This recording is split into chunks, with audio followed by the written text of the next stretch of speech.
Hi friends, welcome to Aachi's cook world. നിങ്ങളിന്ന് നോക്കുന്നുണ്ടാവും ഞാൻ എന്താ കപ്പലണ്ടി വെച്ചിട്ട് ചെയ്യാൻ പോകുന്നതെന്നല്ലേ. നമ്മളെ നാട്ടിൻപുറത്തൊക്കെയുള്ള വെട്ട് കേക്ക് പോലെ തന്നെ തയ്യാറാക്കുന്ന ഒരു പീനട്ട് കേക്കാണ്. അപ്പോൾ നമുക്ക് വീഡിയോയിലോട്ട് പോകുന്നതിന് മുമ്പായിട്ട് എൻ്റെ ചാനൽ ഇതുവരെയും സബ്സ്ക്രൈബ് ചെയ്യാത്തവരും പ്ലീസ് സബ്സ്ക്രൈബ്. അതേപോലെ ആ നോട്ടിഫിക്കേഷൻ ബെൽ ക്ലിക്ക് ചെയ്യാൻ മറക്കണ്ട.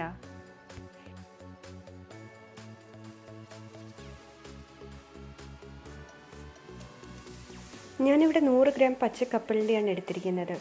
പച്ചക്കപ്പലണ്ടിയാണ് കുറച്ചും കൂടെ ബെറ്റർ ഈ റെസിപ്പി തയ്യാറാക്കാൻ. അപ്പോൾ ആദ്യം തന്നെ ഈ പച്ചക്കപ്പലണ്ടി നന്നായിട്ടൊന്ന് കഴുകിയെടുക്കണം. എന്നിട്ട് ഇതിന് ഒന്ന് വറുത്തെടുക്കാം. സാധാരണ കപ്പലണ്ടി വറുക്കുന്ന പോലെ അത്രയും വറുത്തെടുക്കണ്ട. ആ പുറമേ ഉള്ള തൊലി ഒന്ന് മുരിയുന്ന വരെ. അപ്പോൾ കറക്റ്റായിട്ട് അറിയണമെങ്കിൽ ഇതൊന്ന് പൊട്ടിത്തുടങ്ങും.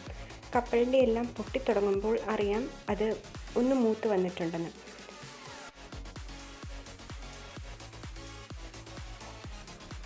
അപ്പോൾ കപ്പലണ്ടി വറുത്തെടുത്തിട്ടുണ്ട്. ഇനി ഇതിൻ്റെ തൊലി കളഞ്ഞ് വൃത്തിയാക്കിയെടുക്കാം. അപ്പോൾ ഞാൻ ഒരു മുറത്തിലിട്ടിട്ട് നന്നായിട്ടൊന്ന് തേച്ച് അതിൻ്റെ തൊലി കളയുന്നുണ്ട്, പാറ്റിയെടുക്കും. കപ്പലണ്ടി തൊലി കളഞ്ഞ് വൃത്തിയാക്കി എടുത്ത് വെച്ചിട്ടുണ്ട്. ഇനി ബാക്കി ഇൻഗ്രീഡിയൻസ് എന്തൊക്കെയാണെന്ന് നോക്കാം. 2 മുട്ട വേണം. അതേപോലെ തന്നെ കുറച്ച് വെള്ളം വേണം.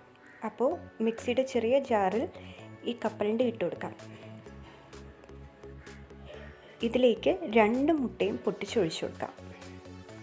രണ്ടാമത്തെ മുട്ടയും പൊട്ടിച്ചൊഴിച്ചതിന് ശേഷം ഇതൊന്ന് അരച്ചെടുക്കാം. വെള്ളം ഒഴിക്കാതെ തന്നെ ആദ്യം അരച്ചെടുക്കാം. അപ്പോൾ ഇതുപോലെ കിട്ടും. ഇനി ഇതിലേക്ക് കുറച്ച് വെള്ളം ഒഴിച്ചിട്ട് ഇത് നല്ലൊരു പേസ്റ്റ് ആകുന്ന വരെ ഇതേപോലെ കിട്ടണം. അതുവരെ ഒന്ന് നന്നായിട്ട് അരച്ചെടുക്കാം. നല്ലൊരു പേസ്റ്റ് ആകണം. ഇനി ഇതിലേക്ക് ആവശ്യമുള്ള ബാക്കി ഇൻഗ്രീഡിയൻസ് മൈദാമാവിൻ്റെ അളവ് ഞാൻ പറയുന്നില്ല, കാരണം കപ്പലണ്ടി എത്രയാണോ അരച്ച് വെച്ചിരിക്കുന്നത് അത് അത്രയും ബാറ്റർ കട്ട് ചെയ്യാൻ ആവശ്യമുള്ള അത്രയും മൈദാമാവ് വേണ്ടി വരും. ഞാനിവിടെ എടുത്തിരിക്കുന്നത് 3 ടേബിൾ സ്പൂൺ പഞ്ചസാരയാണ്. മധുരം കൂടുതൽ വേണമെങ്കിൽ കൂടുതൽ ചേർത്ത് കൊടുക്കാം. പിന്നെ 2 ടേബിൾ സ്പൂൺ എണ്ണ. സൺഫ്ലവർ ഓയിലാണ് ഞാൻ യൂസ് ചെയ്യുന്നത്. മാക്സിമം വെജിറ്റബിൾ ഓയിൽ ഏതെങ്കിലും യൂസ് ചെയ്താൽ മതി. 1 ടീസ്പൂൺ ബേക്കിംഗ് പൗഡർ എടുത്തിട്ടുണ്ട്. ആവശ്യത്തിന് ഉപ്പ്.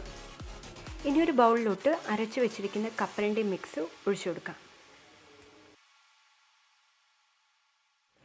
ഇതിലേക്ക് പഞ്ചസാരയും എടുത്തു വെച്ചിരിക്കുന്ന ബേക്കിംഗ് പൗഡറും ആവശ്യത്തിന് ഉപ്പും പിന്നെ എണ്ണയും കൂടെ ചേർത്ത് കൊടുത്ത് ഇത് നന്നായിട്ടൊന്ന് മിക്സ് ചെയ്തെടുക്കാം. ഇനി ഇതിലേക്ക് മൈദാമാവ് കുറേശ്ശെ ചേർത്ത് കൊടുത്ത് മിക്സ് ചെയ്തെടുക്കാം. ഇത് കുറേശ്ശെ മൈദാമാവ് ചേർത്ത് കൊടുത്ത് നല്ല രീതിയിൽ ഇതൊന്ന് കുഴച്ചെടുക്കണം. ഇത് പറ്റുമെങ്കിൽ കൗണ്ടർ ടോപ്പിൽ ഇട്ടിട്ട് നല്ല രീതിയിൽ കൈ വെച്ച് കുഴച്ചെടുക്കുക തന്നെ വേണം. ഇതിൽ ഡ്രൈ ആണ് എന്ന് തോന്നുന്നുണ്ടെങ്കിൽ അതിലേക്ക് ഒരു 2 ടേബിൾ സ്പൂൺ എണ്ണയും കൂടി ചേർത്ത് കൊടുത്ത് നല്ല രീതിയിൽ കുഴച്ചെടുക്കുക. അപ്പോൾ ഇതേപോലെ നല്ലൊരു സോഫ്റ്റ് ഡോ കിട്ടും. മാവ് സോഫ്റ്റ് അല്ല എന്ന് തോന്നുന്നുണ്ടെങ്കിൽ എണ്ണ വീണ്ടും ഒഴിച്ചു കൊടുത്തിട്ട് നല്ല രീതിയിൽ കുഴച്ചെടുക്കുക. എന്നാൽ മാത്രമേ ഇങ്ങനെ ഒരു സോഫ്റ്റ് ഡോ കിട്ടുള്ളൂ. ഇത് അടച്ചു വെച്ച് 20 മിനിറ്റ് റെസ്റ്റ് ചെയ്യാൻ വെക്കാം. 20 മിനിറ്റ് കഴിഞ്ഞു. ഞാൻ ഇനി കൗണ്ടർ ടോപ്പിൽ വീണ്ടും എണ്ണ പുരട്ടി കൊടുക്കുന്നുണ്ട്. ഇനി ആ കൗണ്ടർ ടോപ്പിൽ ഈ മാവ് വെച്ച് കൊടുത്ത് നല്ല രീതിയിലൊന്ന് പരത്തിയെടുക്കാം. ഒരു റെക്റ്റാങ്കിൾ ഷേപ്പിന് ഇത് പരത്തിയെടുക്കാം. ഇതേപോലെ ഒരു റെക്റ്റാങ്കിൾ ഷേപ്പിന് പരത്തിയെടുക്കണം. ഇനി ഒരു പിച്ചാത്തി യൂസ് ചെയ്തിട്ട് നമുക്കിതൊന്ന് കട്ട് ചെയ്തെടുക്കാം.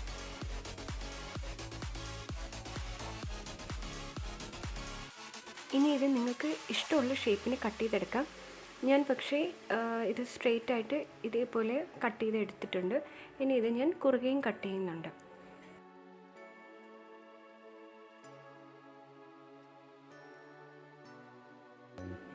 ഇതേപോലെ കട്ട് ചെയ്തെടുക്കുക.